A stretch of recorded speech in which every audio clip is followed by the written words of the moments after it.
Deuxième objectif qui est quand même super important, c'est vivre de sa passion. C'est de créer du contenu dont on est fier également. C'est de partir sur des bases saines.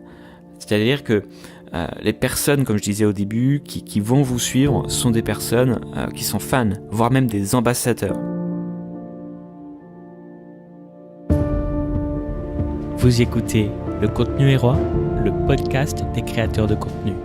Je suis Vincent Marie, consultant en inbound marketing, et ici, je réponds à vos questions et je vais à la rencontre d'experts qui vivent de leur passion en créant du contenu. Bonjour, je suis heureux de vous retrouver pour ce premier épisode.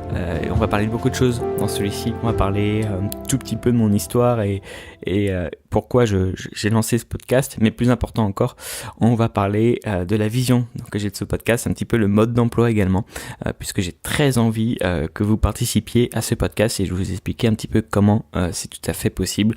Le podcast est ouvert. Alors, qui je suis, comme vous l'avez entendu, consultant en inbound marketing. C'est quoi rapidement l'inbound marketing ? C'est une technique qui va vous permettre de vous ramener en fait des clients. Les clients vont venir vers vous par rapport à ce que vous faites. Et souvent, c'est par rapport à du contenu que vous allez offrir. Le gros intérêt de cette technique, c'est que tout le monde peut l'utiliser, même les grandes entreprises, même si souvent ça va plutôt être les petites entreprises, voire les micro-entrepreneurs. Mais dans les micro-entrepreneurs, c'est pas forcément réservé qu'aux infopreneurs, donc à ceux qui vivent de leur formation. C'est aussi réservé à tous ceux qui ont un business local, par exemple. Ça peut très bien fonctionner. Et croyez-moi que quelqu'un qui sait maîtriser les différents enjeux de la communication digitale va pouvoir se retrouver, même pas avec des clients, c'est encore ça qui est mieux, avec une communauté autour de lui. Et je trouve ça formidable de pouvoir s'appuyer sur une communauté de fans, voilà. Et quand les clients se transforment en fans, c'est encore mieux.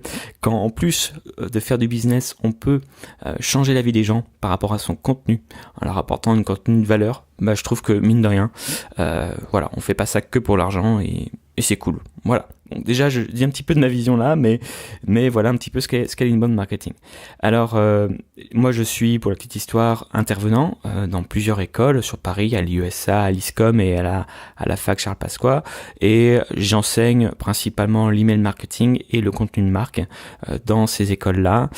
C'est très enrichissant d'être en contact avec des étudiants qui parfois aussi ont envie de faire des projets, sont porteurs de projets, sont très motivés.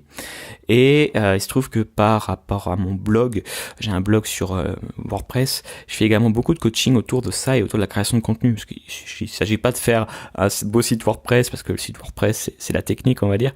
Derrière, il s'agit de mettre du contenu intéressant, et c'est là aussi où j'adore intervenir pour justement essayer, alors parfois de réparer des erreurs qu'il peut y avoir sur WordPress, mais surtout d'essayer de faire un contenu dont vous êtes fier, voilà, et de faire un contenu qui va faire venir vos clients et de savoir vous vendre. Donc mon objectif, il est là. Il y a plusieurs objectifs. C'est d'abord que vous puissiez lever les blocages, parce que on peut avoir souvent des blocages, que ce soit dans la tête ou même des blocages techniques. Rien n'est très compliqué en fait. Il suffit de trouver les bons outils. Dans ce podcast, on parlera également des outils que moi j'adore, qui vraiment sont des outils qui ont fait changer la donne. On n'a plus d'excuses aujourd'hui, vraiment. Que ça soit grâce aux réseaux sociaux ou avec les outils qu'on peut utiliser pour promouvoir sa marque, on n'a plus d'excuses aujourd'hui. Il y a des outils qui sont simples. On va arrêter de se prendre la tête avec des outils compliqués. Moi, je vais essayer de vous montrer les outils que j'adore. Bien sûr, ça reste subjectif, peut-être que vous en avez d'autres. Mais vraiment, c'est des outils qui ont changé la donne. C'est-à-dire que c'est des outils il y a eu un avant-après, qui permettent d'aller plus vite, plus efficacement, sans se poser trop de questions. Deuxième objectif qui est quand même super important, c'est vivre de sa passion. C'est de créer du contenu dont on est fier également. C'est de partir sur des bases saines. C'est-à-dire que les personnes, comme je disais au début, qui vont vous suivre sont des personnes qui sont fans, voire même des ambassadeurs. Et ça, je suis persuadé que tant que vous êtes passionné, tout le monde peut y arriver. Des fois, on n'arrive pas forcément à se vendre. Et il est là le problème. C'est parfois aussi pour ça qu'on a besoin d'un coaching, d'un regard extérieur. Il n'y a pas de solution miracle. Bien sûr, je dis pas que c'est simple. Il y a des cas particuliers. Il y a des fois où ça va pas forcément marcher parce que simplement il n'y a pas le marché derrière. Mais tout le monde peut arriver.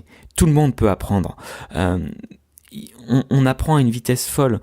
Par contre, le problème, donc dès qu'on fait des choses, même qu'on fasse des erreurs, le problème c'est qu'on met un temps inimaginable à se lancer. et on perd un temps, et là c'est quelque chose qu'on ne peut pas récupérer, un temps précieux. Savoir communiquer autour de votre passion est aussi important que le savoir que vous avez déjà aujourd'hui, que votre expertise, et surtout que vous puissiez être à l'aise et fier de ce que vous présentez pour qu'ensuite vos clients viennent vers vous en toute confiance. Alors j'ai la vision suivante. La vision, c'est que pour moi c'est la jungle aujourd'hui. Vous avez d'un côté des gourous du marketing qui vont vous dire comment faire un lancement orchestré, qui vont lancement, ça va vous demander 6 mois de travail pour des résultats incertains.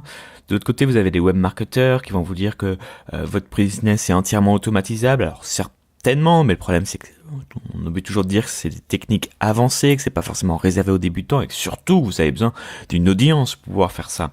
Ça c'est des choses qu'ils oublient de vous dire. Donc de l'autre côté, du coup, vous, au final, vous savez pas trop quoi faire. Et moi, ce que j'ai envie dans ce contenu, dans ce podcast, c'est qu'on regarde ensemble comment on peut miser sur quelque chose de simple, mais qui fera la valeur de votre proposition. Et cette chose simple, c'est votre contenu. Et je sais bien qu'autour de la création de contenu, il y a toujours des difficultés qu'on se met, soit dans la tête, soit technique. Et c'est ça qu'il faut arriver à lever. Et pourquoi il faut lever ça? Parce que c'est un investissement, votre contenu. Il faut que vous preniez votre contenu comme un investissement à long terme. Imaginez 2 choses. Imaginez que vous êtes dans la rue et vous avez en face de vous 2 boutiques. Vous avez une boutique qui fait, allez, on va dire 2 mètres de long, pas plus. En 2 pas, vous avez franchi cette boutique. Et cette boutique, elle est juste une petite porte, 1 mètre, et puis l'autre mètre, il y a une vitrine. Cette vitrine, il n'y a rien dedans. En tout cas, devant, il y a un rideau fermé. De l'autre côté, juste en face, vous avez une boutique qui fait 25 mètres de long, avec une vitrine incroyable, avec des centaines d'objets dedans, tous bien agencés, une grande porte pour pouvoir rentrer. Et ces boutiques, elles vendent exactement la même chose.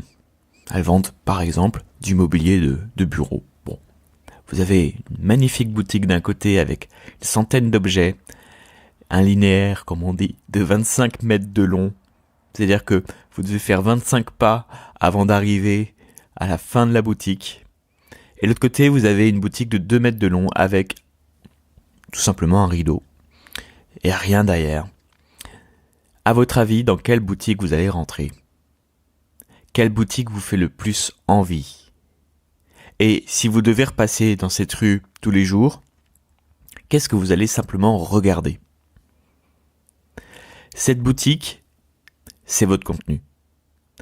Quand vous avez du contenu, qu'il soit gratuit ou payant, si vous savez le mettre en avant, si vous répondez aux questions des gens, si vous inspirez par votre contenu, vous motivez les gens, non seulement ils vont rentrer dans votre boutique parce qu'ils vont avoir la réponse à leurs questions, mais alors, une fois passé la vitrine, on va dire que la vitrine c'est votre contenu gratuit, comme vous avez instauré cette relation de confiance, vous allez pouvoir leur vendre votre produit qui est à l'intérieur de cette boutique.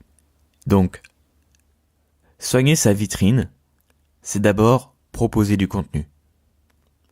Il y a tellement de boutiques dans cette rue. Comment vous voulez vous différencier? Alors, est-ce que c'est compliqué de créer du contenu? Non. Non, et le problème, c'est que bien souvent, on se trouve des excuses pour pas le faire. Et donc, j'ai envie de vous motiver dans ce podcast à créer du contenu. Regardez un peu, dans vos amis, vous avez certainement une personne qui est ultra passionnée par son domaine. Vous n'y connaissez rien à son domaine, mais vous l'écoutez bouche et yeux grands ouverts. Pourquoi? Parce que cette personne est passionnée.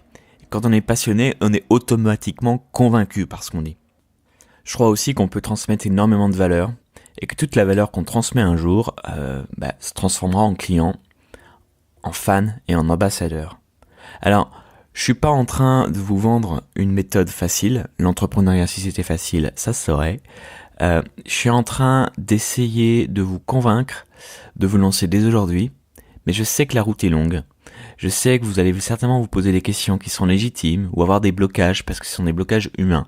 Et tout ça, j'aimerais qu'on en discute de comment vous avez surmonté ces blocages ou comment, si vous êtes face à ces blocages, on peut en discuter ensemble pour pouvoir lever ces blocages, pour que vous puissiez commencer à créer votre vitrine. C'est tout l'objet de ce podcast.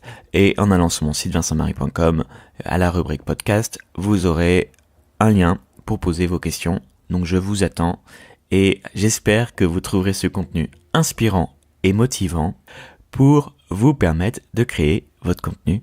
Et je vous dis à très bientôt pour répondre à vos questions et m'entretenir avec des créateurs de contenu inspirants.